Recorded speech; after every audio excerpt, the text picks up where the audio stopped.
بسم اللہ الرحمن الرحیم۔ میں ہوں یاسر قیوم اور آپ دیکھ رہے ہیں انفو ٹی وی۔ چلیں تو دوستوں سعودی عرب چلتے ہیں، جہاں سے ملی ہمیں ایک بیڈ نیوز۔ کویتی باپ بیٹا سعودی صحرا میں جان کی بازی ہار گئے۔ کویتی شہری فالح العجمی اور اس کا 7 سالہ بیٹا سعودی صحرا ملہبہ کی وادی العجمان میں سفر کر رہے تھے۔ یہ مدینہ منورہ سے 480 کلومیٹر کے فاصلے پر ہے۔ کویتی شہری صحرا میں راستہ بھول گیا۔ کویتی شہری نے سنچر کو سفر شروع کیا تھا۔ ان کا رخ ہجرہ علاقے سے 25 کلومیٹر دور صحرا میں ایک چراگاہ تھی۔ یہ مقام الناہریہ کمشیزی کے تحت آتا ہے۔ بدقسمتی سے ان کی گاڑی ریت میں پھنس گئی۔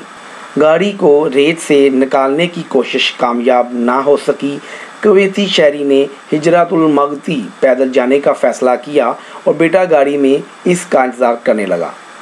موبائل نے کام کرنا چھوڑ دیا۔ پیدل چلتے ہوئے پیاس اور تھکان سے بے حال ہو گیا۔ شدید گرمی نے صورتحال مزید سنگین بنا دی۔ بالآخر کویتی شہری جان سے ہاتھ دھو بیٹھا۔ ادھر بیٹا باپ کا انتظار کر رہا تھا۔ دیر ہونے پر وہ بھی گاڑی چھوڑ کر نکل پڑا اور جس جگہ اس کے باپ کی موت واقع ہوئی تھی 4 گھنٹے بعد اس سے کچھ فاصلے پر بیٹا بھی گرمی اور تھکان سے جان کی بازی ہار گیا۔